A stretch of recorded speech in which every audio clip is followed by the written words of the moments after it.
I'm Ros Atkins. Welcome to Outside Source. There's been a significant development in research on the coronavirus. A cheap steroid that's been around since the 1960s has been proven to reduce the risk of dying from COVID-19.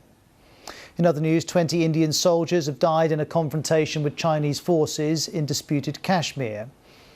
And after huge protests across the US, Donald Trump has responded and signed an executive order addressing police reform.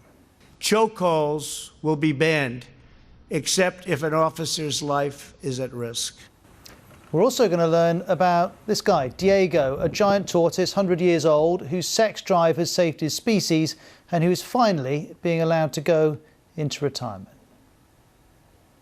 Well, let's begin with this really important element on the coronavirus. For the first time, a drug has been shown to cut the risk of dying from COVID-19. Better still, it's cheap and widely available. It's a steroid called dexamethasone. Research has been led by a team at the Oxford University, and that team says it's astounded by the results. Here's the BBC's medical correspondent, Fergus Walsh. For those laid low by COVID-19, for the very sickest hospital patients, at last, a drug that can tip the odds in their favour. 6,000 NHS COVID patients were part of the trial, and the results were so overwhelmingly positive they were rushed out days after the study was completed. It found that dexamethasone saves one life for every 8 patients on a ventilator, and one life saved for every 25 patients on oxygen. If it had been used from the outset of the pandemic, it's thought it could have saved 4,000 to 5,000 lives in the UK. Catherine Milbank from Buckinghamshire spent 12 days on a ventilator with COVID-19. She received dexamethasone after her husband Paul gave consent over the phone for her to take part in the trial.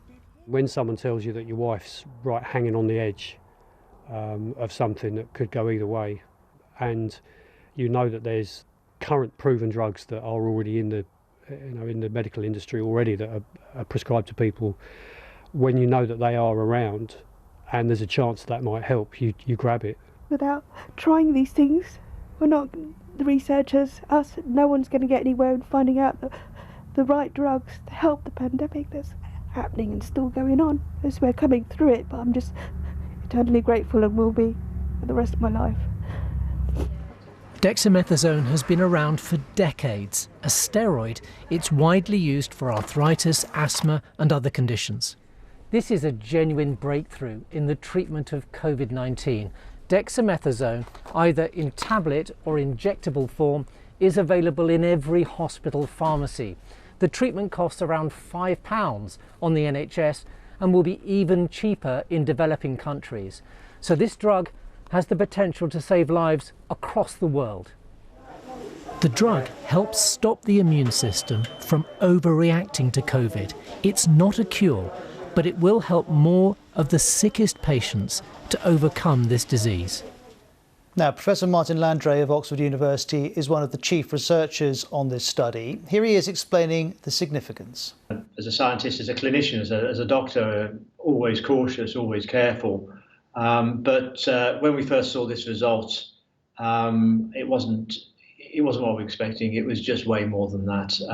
To see such clear results in the sickest patients. So, as you heard on that piece, we've been searching for a treatment that will save lives, and it's right under our noses. It's a drug that's widely available, very affordable. This is completely practical treatment, and and practical around the world. I mean, it is a lovely result. And there's much more detail on that story via the BBC News website, bbc.com/news. Next to Washington, Donald Trump's been laying out ideas for police reform. He gave a speech at the White House.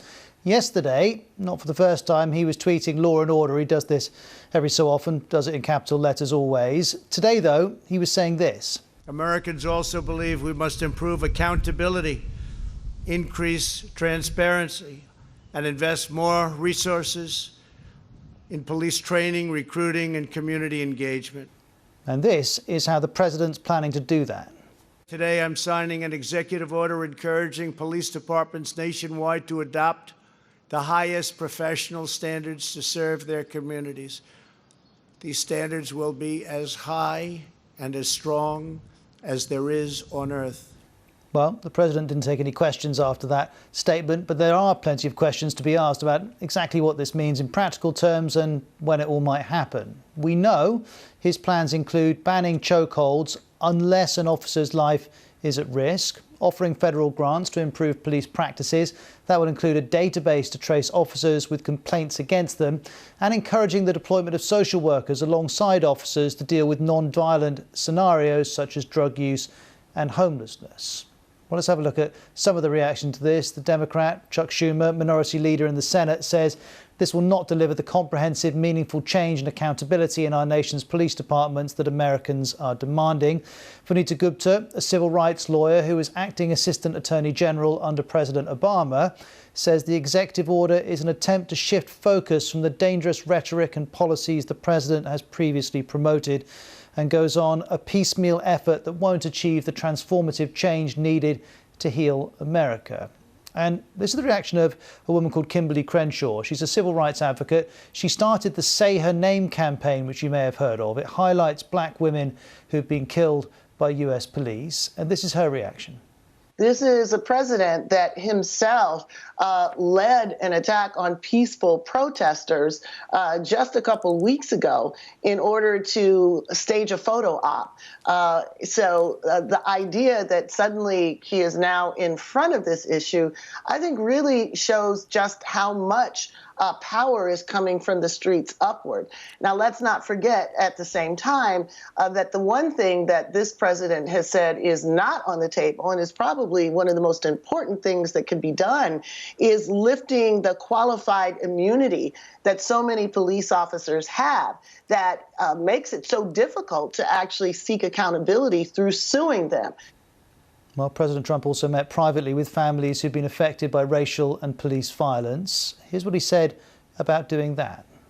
Many of these families lost their loved ones in deadly interactions with police. To all of the hurting families, I want you to know that all Americans mourn by your side. Your loved ones will not have died in vain. Well, Anthony Zerka was watching that in Washington. Here's his reaction. It's a reflection of the breadth of popular support for some sort of police reform nationwide that he has decided to take these actions. You have to remember, however, that what he's putting forward in this executive order, they're guidelines, they're recommendations, they're things that he's encouraging police departments across the country to cooperate with. And if they do so, then they will be prioritized with existing federal grant money. So even say the chokehold ban, he's not outlawing chokeholds across the United States. He's saying police departments should do that, and if they do outlaw chokeholds, then they will be given access to a large pool of federal money that is available for law enforcement that Congress has already authorized. Now, we should say some changes have already been implemented in parts of the US. In Minneapolis, for example, council members have announced plans to dismantle the police department. San Francisco, Los Angeles, New York and Chicago are among other cities that have pledged to reform their use of force policies and to take further measures to root out racist officers. And there's been a particular focus on Atlanta after Rayshard Brooks, an African-American man, was shot dead by a white officer last week. The city's mayor, Keisha Lance Bottoms, also wants changes on when lethal force can be used. And that includes a duty to intervene if a police officer sees misconduct by a colleague. Here's more of what the mayor said. I know that it is my responsibility as mayor of this great city for us to continue to work to put that anger and that sadness into action. Now, one place that's become somewhat of a case study for police reform is Camden in New Jersey. It dismantled its police force and started again, and the city now has its lowest crime rate in 50 years. The BBC's Neda Tawfik has been there to find out more. Halfway between New York City and Washington, D.C., Camden was infamous as America's poorest and most crime-ridden city. All right, there we go. Now it's gaining national attention for the way it's rethinking policing. In 2013, the city's police department was disbanded. One of the officials that led the county takeover was Lou Capelli. He says it took bipartisan cooperation, perseverance, and a willingness to go to battle with the police unions. Oh, it was a big fight, and we were told all along until the day this happened, you're not going to be able to do this. We're going to stop you in court. They had political, trying to get political support, people coming to our meetings, death threats. Captain Zakeem James was hired back onto the new force. As a black man, he says he's had negative interactions with the police.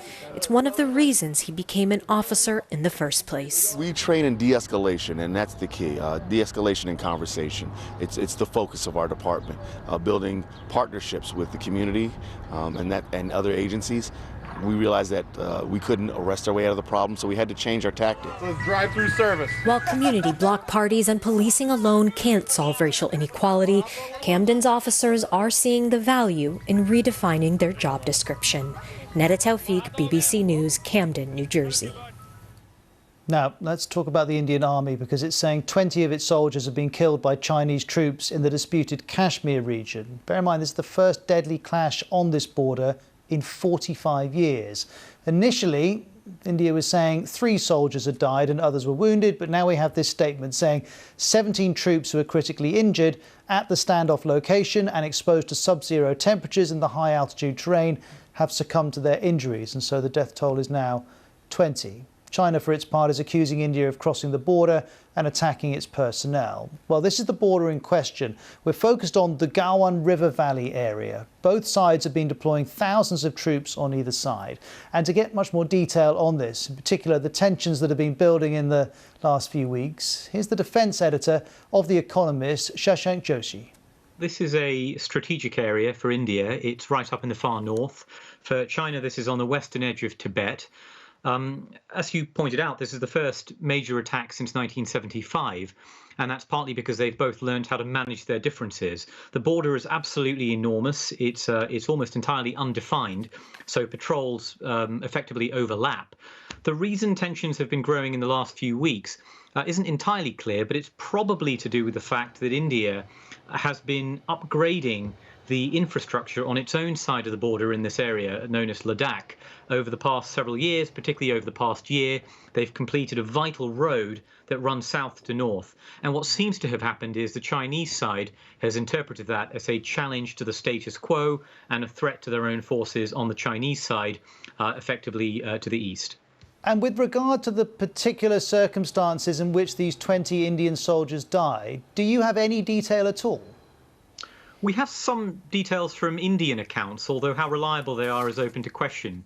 What appears to have happened is a few days ago, the Indian and the Chinese sides agreed to effectively defuse the crisis. They agreed to disengage from several positions. The standoff is in 3 places. The Galwan River Valley is one of them. The other 2 are Pangong Lake to the south, and the other one is called Hot Springs, which is also to the south.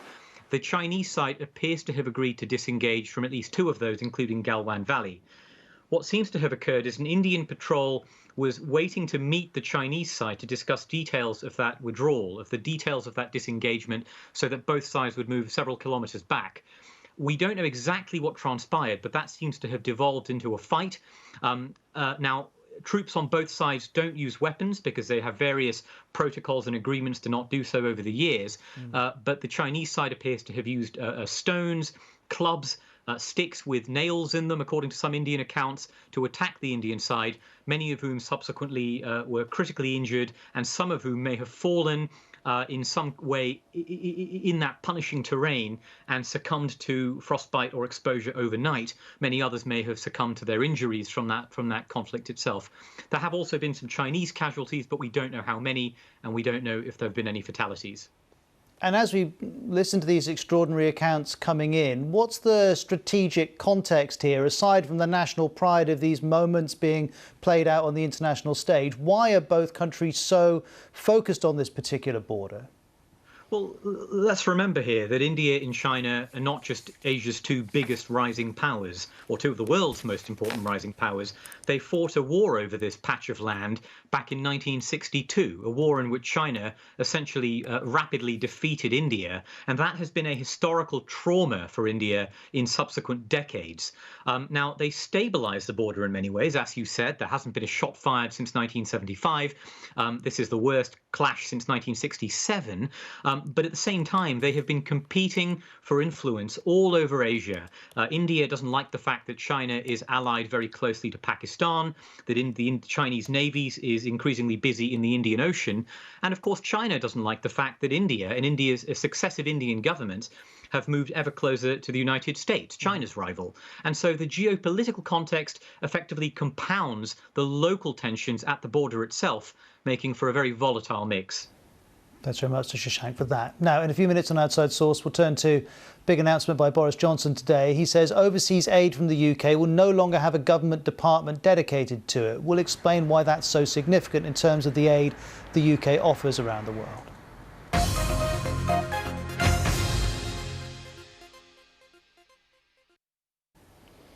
South Korean officials have described North Korea's destruction of a joint liaison office as a senseless and unprecedented act. Pyongyang's admitted it blew up the building in the border city of Kaesong. Here's the analysis of the BBC's Laura Bicker. The Ministry of Unification here in Seoul has confirmed that at 2:49 local time, an explosion was heard and seen at the Inter-Korean Liaison Office in the border town of Kaesong. The National Security Council has been convened. Commanders, military commanders along the border have been sent to their posts. Now, this is in essence a bit of theatre. This was an empty building. It was also a threat that North Korea had made over the last few days. The latest came from Kim Jong-un's sister, Kim Yo-jong. On Saturday, she said that the building would be collapsed. Here we are a few days later, and it seems that is the case. State media in North Korea have also confirmed that the building has been destroyed.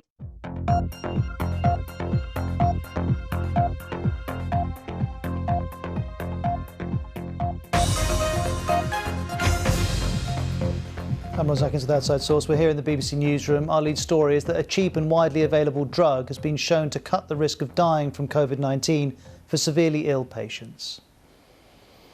Now, as I was mentioning a couple of minutes ago, the UK government's announced a major change to how it provides aid money around the world. For years, aid has been distributed and coordinated by the Department for International Development. But now that department, which is widely known as DFID, will merge with the UK's Foreign Office. Now, this might sound like a decision about government bureaucracy, but actually it cuts to the fundamentals of who gets UK aid and what the UK seeks in return for that aid. First of all, here's the Prime Minister making the announcement. The Foreign Secretary will be empowered to decide which countries receive or cease to receive British aid while delivering a single UK strategy for each country, overseen by the National Security Council, which I chair. Those strategies will be implemented on the ground by the relevant ambassador, the relevant UK ambassador, who will lead all of the government's work in the host country. Well, let's look at the role of the current Department for International Development. Its brief is to administer overseas aid with the aim of promoting sustainable development and combating world poverty. And at the moment, the money it has to deal with is 0.7 of the UK's annual national income. That comes to around £15 billion, around $19 billion. Only Germany and the US donate more in aid. And the UK government is saying that despite these changes, that commitment to a 0.7% contribution is not changing. Next, here's the Prime Minister again, this time outlining the work that's been done by the outgoing department. They have striven to protect millions of children across the world from polio, which is now on the verge of global eradication. And they have paved the way for millions of girls to attend school for the first time in countries such as Pakistan, as I've seen for myself. They've done their utmost to ease the suffering in Syria. And in Sierra Leone, they were central to the defeat of an outbreak of the Ebola virus. Now, this announcement has come in for a decent amount of criticism. The former Prime Minister, David Cameron, who, bear in mind, is also a Conservative, has called it a mistake. He's tweeted, "More could and should be done to coordinate aid and foreign policy, but the end of DFID will mean less expertise, less voice for development at the top table, and ultimately less respect for the UK overseas." Or you can listen to the opposition Labour Party's leader, Keir Starmer. He says the announcement is intended to deflect attention from Britain's coronavirus death toll. The Scottish National Party is also being critical. The government are blatantly using challenging domestic circumstances as an excuse to wind down essential aid for the world's poorest. This is shameful and is not in our name, Mr. Speaker.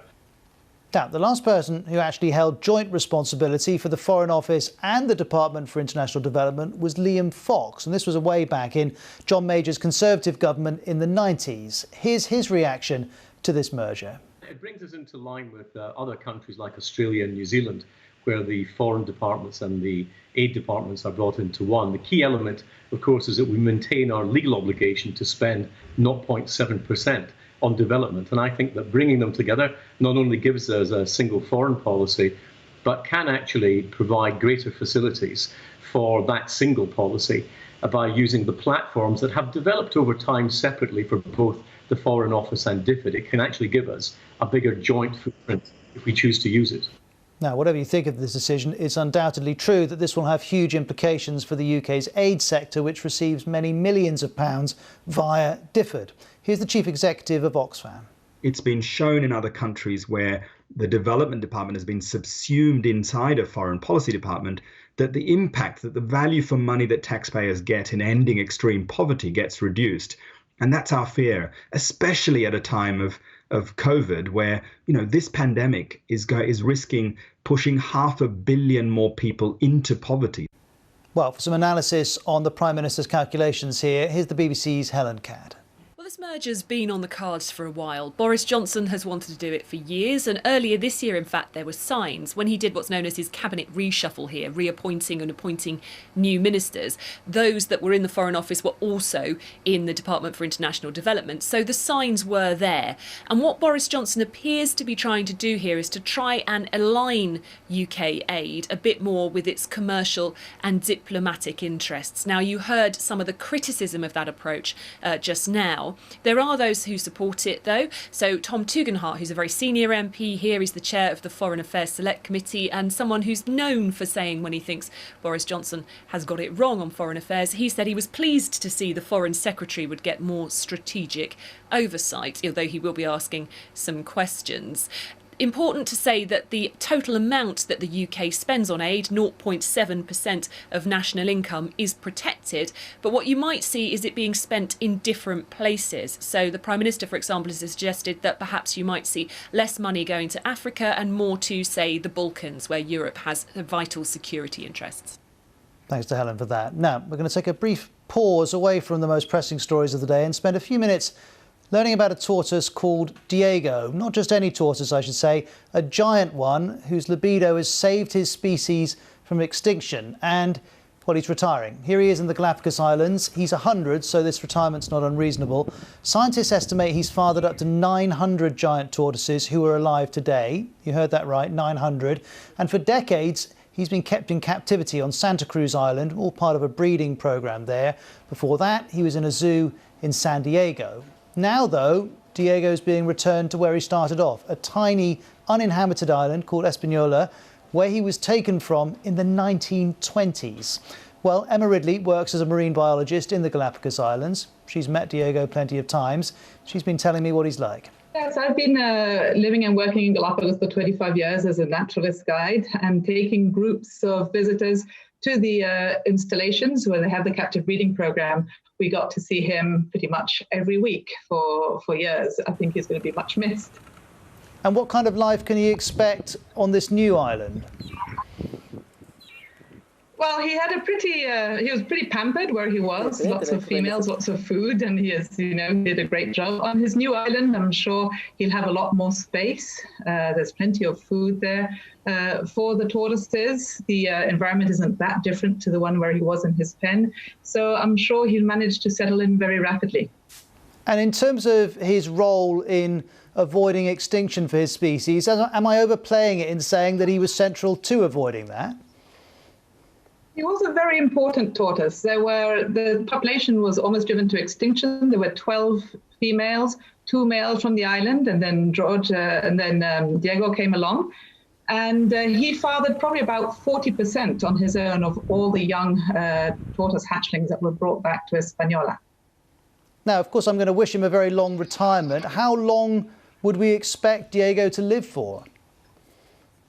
Well, they estimate that he's about 100 years old now. It's hard to know exactly how long giant tortoises can live, but scientists think it can be up to 150 years, maybe even a little more.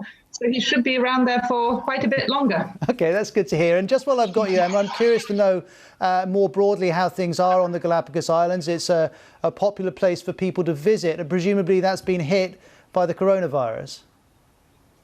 Yeah, so Galapagos has been hit very, very hard. About over 70% of our income comes from tourism. So the fact that it just went from 100 to 0 in pretty much one day in mid-March has hit the population very, very hard. Good to hear from Emma. Thank you very much indeed. There you go. You work for decades, you father 800, 900 tortoises, and then you get a 50-year retirement. Not bad. Thank you very much to Emma for talking to us from the Galapagos Islands. I'll be back with you in a few minutes, of course, with some more of the biggest stories from around the world.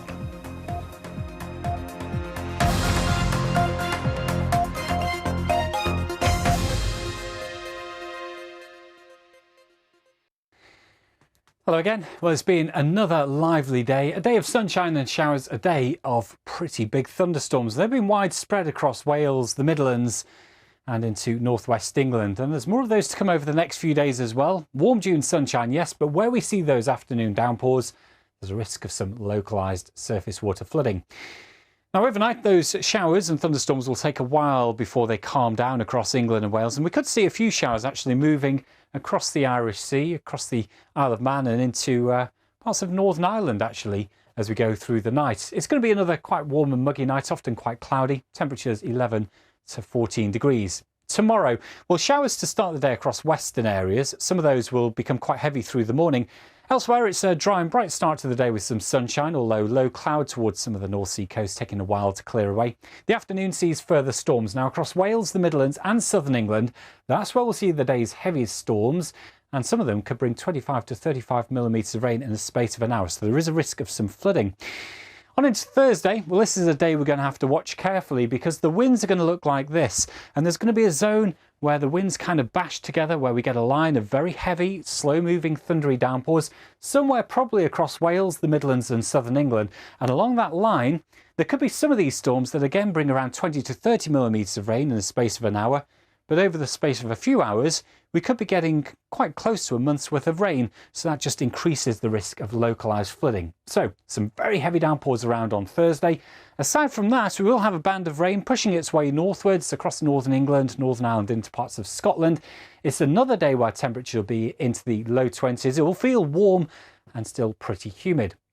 Now for Friday, another showery day coming up, but this time some of the heaviest showers and thunderstorms will probably be moving across Scotland. Hefty downpours bringing a lot of rain in a short space of time, but at least those storms are forecast to move through. There will be a bit more of a breeze blowing those thunderclouds along. And further south across England and Wales, probably fewer showers, but still one or two around. Temperatures again into the low 20s. Now the weekend sees a band of rain eventually push across the UK. It'll turn quite breezy for a time, and that rain will be followed by a few showers in the northwest.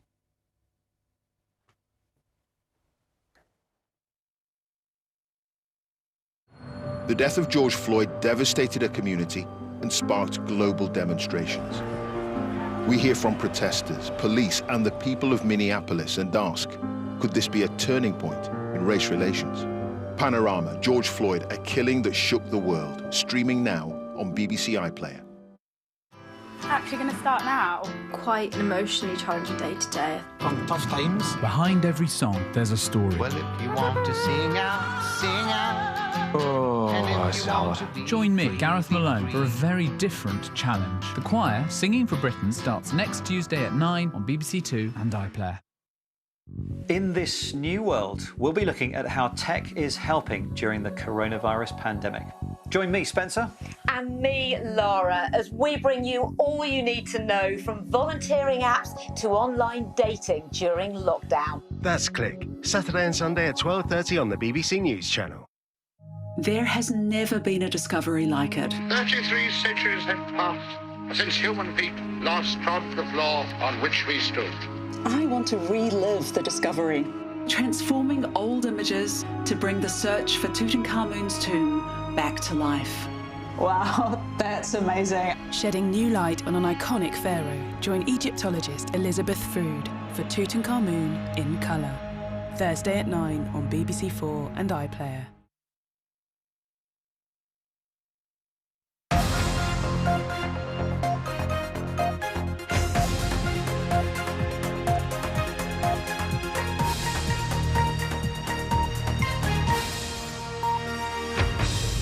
I'm Ross Atkins with Outside Source. Our lead story is that there's been a significant development in research on the coronavirus. A cheap steroid that's been around since the 1960s has been proven to reduce the risk of dying from COVID-19.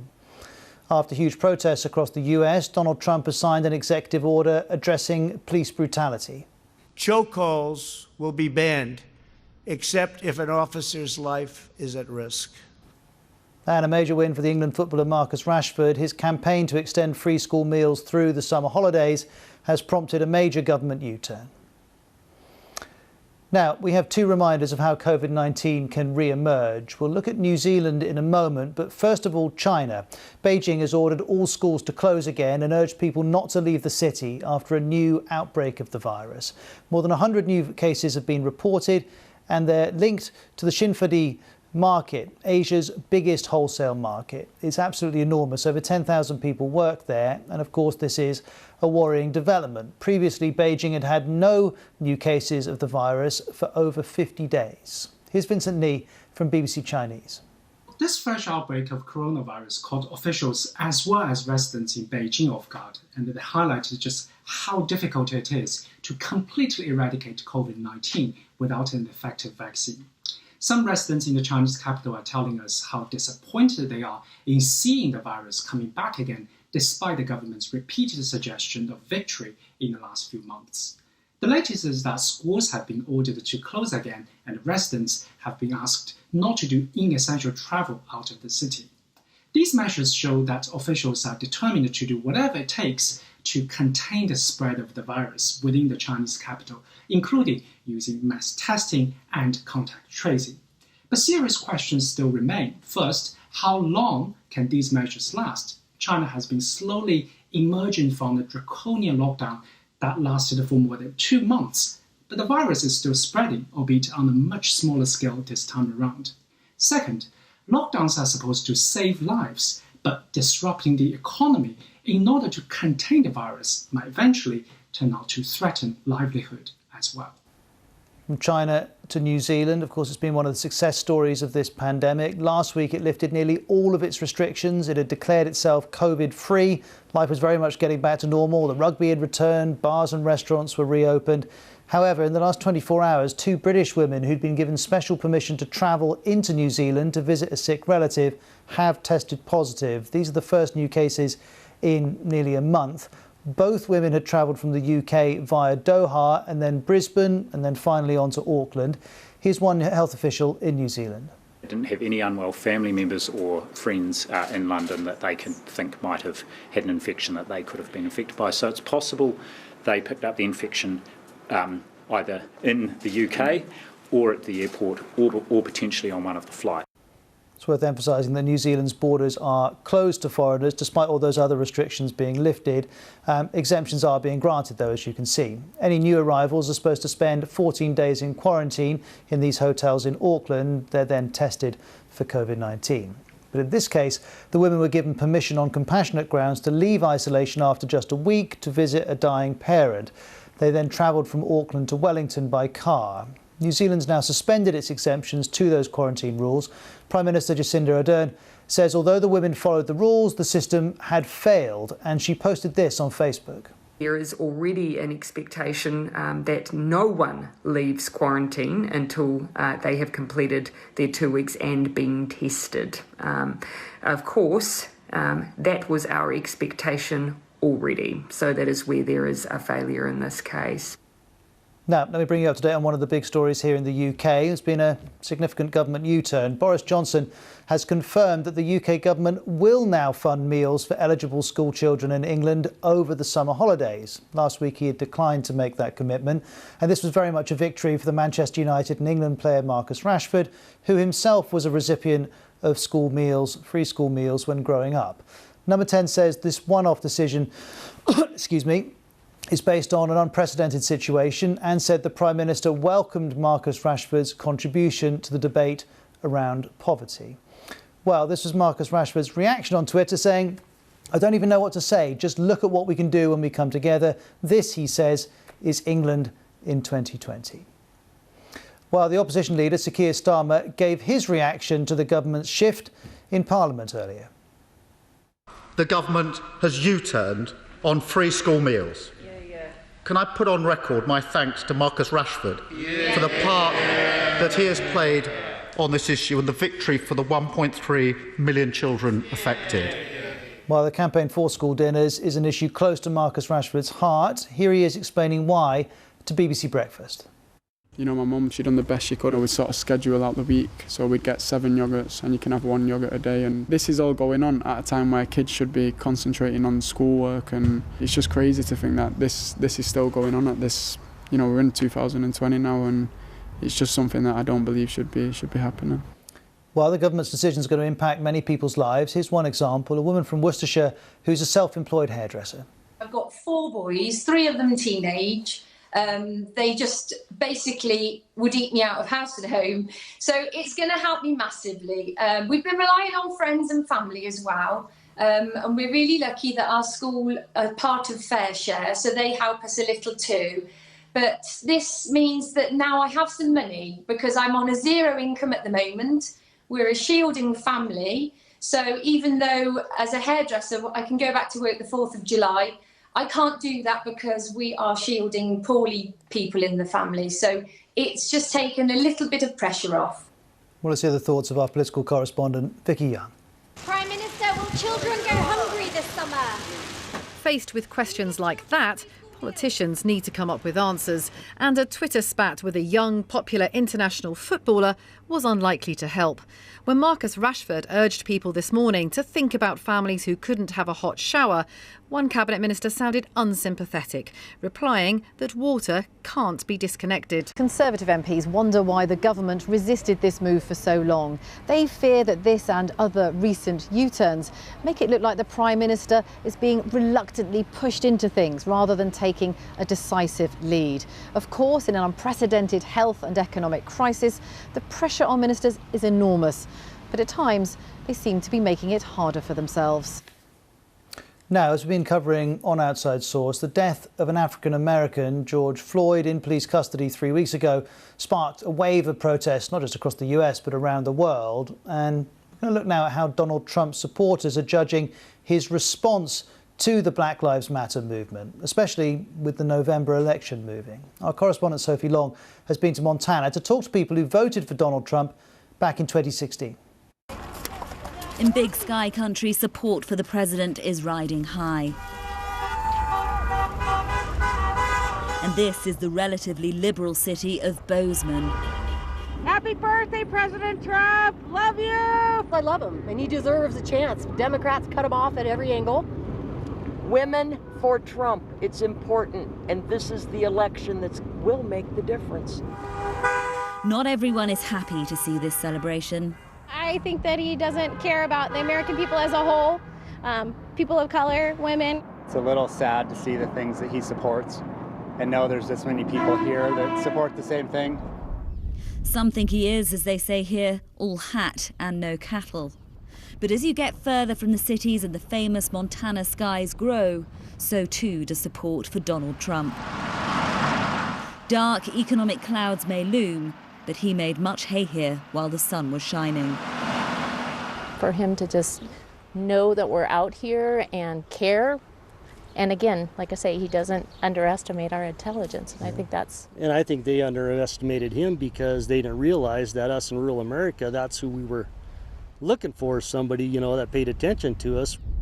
Anger with President Trump's leadership has never been more visible on the streets of the capital and cities across the United States. But this is a whole different world. And when you come here and speak to people living in America's prairies and remote mountain ranges, you realize many still have faith. Even in the industrial heartland of Colstrip, a city which grew around the now partially closed power station and the coal mine that feeds it, where the coal workers' jobs Donald Trump vowed to fight for will almost certainly be lost, support for the president remains strong. What do you think about the way that President Trump has handled the protests? Personally, I believe he could be a little more aggressive. I don't believe that any place in this country that people should be able to throw rocks and Molotov cocktails. And I hope we can keep him. But boy, they are working hard at getting rid of him. But I think they forget the old silent majority still sitting here, and I'm one of them. The president and his rival in November's election have yet to go head-to-head. Happy birthday, President Trump! But his supporters here say Donald Trump offers them what no Democrat does, the hope of being heard. Liberty! Sophie Long, BBC News, Montana. Now, in a few minutes on Outside Source, we're going to talk about England's public health body, which is saying racism may partly explain why people from minority backgrounds are more likely to die from COVID-19.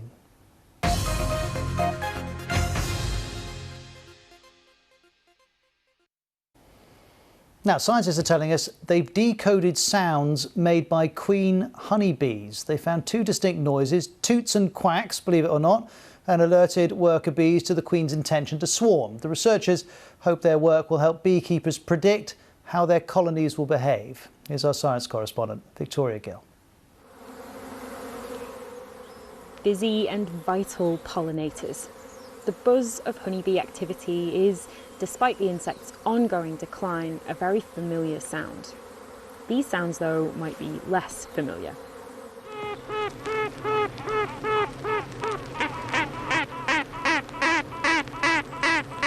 They're the toots and quacks of queen honeybees. Duets detected during the late spring swarming season. By recording them and observing how the colony behaved, researchers revealed their crucial role in bee society. Scientists used vibration-detecting devices in the honeycomb to record and decode the signals. So rather than talking to other queens, the researchers found the tooting queen was moving around the colony, announcing her presence to the workers. The responding quacks were from queens that were still wax-sealed inside their special cells, but were ready to emerge. The life of a queen bee depends on the workers' response to those signals. They'll keep all the captive queens sealed away until an existing one has left with a swarm. If two queens are released at the same time, they'll fight to the death. And it's also warning beekeepers to be careful when they inspect the colonies and these tooting and quacking is taking place. Be careful not to disrupt the sophisticated mechanism that is taking place at that very special time in the year for a colony of honeybees. And the researchers hope their eavesdropping exercise will help those beekeepers to tune in to the health of their own hives. Victoria Gill, BBC News.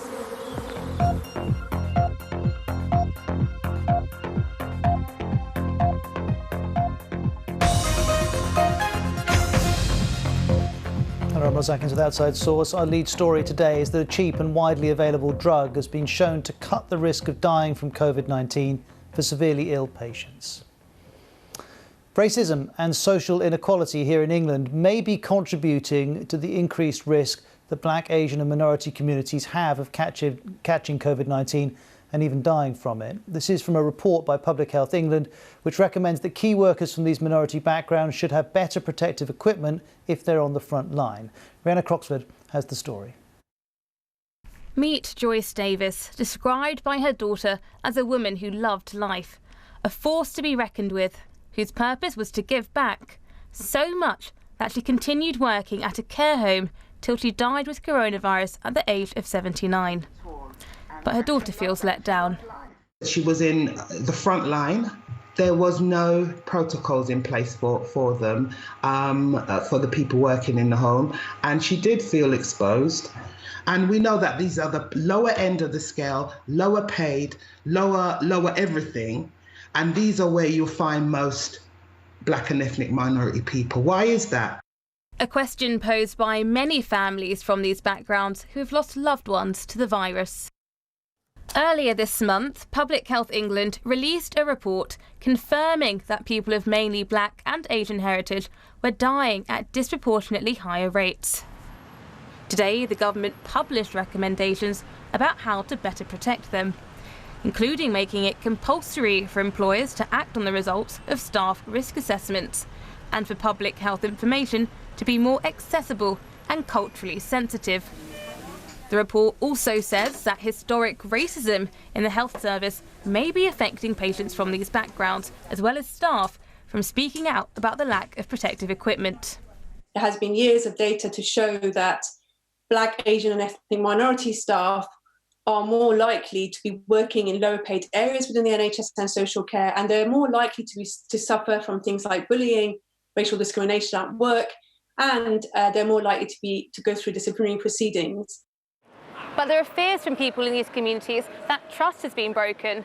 Today's findings were only officially made public after the BBC obtained a leaked copy. Many will now be asking, how quickly will these proposals be acted on, and will they be effective? This is an historic moment, an awful crisis. We have to seize this to look at those deep-seated inequalities that this disease has laid bare and have fundamental change. Public Health England said the recommendations will inform the government's next steps. But Denise says it will take a lot more than that to tackle inequality. We have to face the racism, the institutional racism, the mindset, the mind thinking, and it's just not about facts and figures. It's about making real positive change, and it's about changing the mindsets of these people. Because until you change the mindsets, we'll be talking about this 20 years from now. And Rhianna's report ends this edition of Outside Source. Thanks for watching. We'll see you tomorrow. Bye-bye.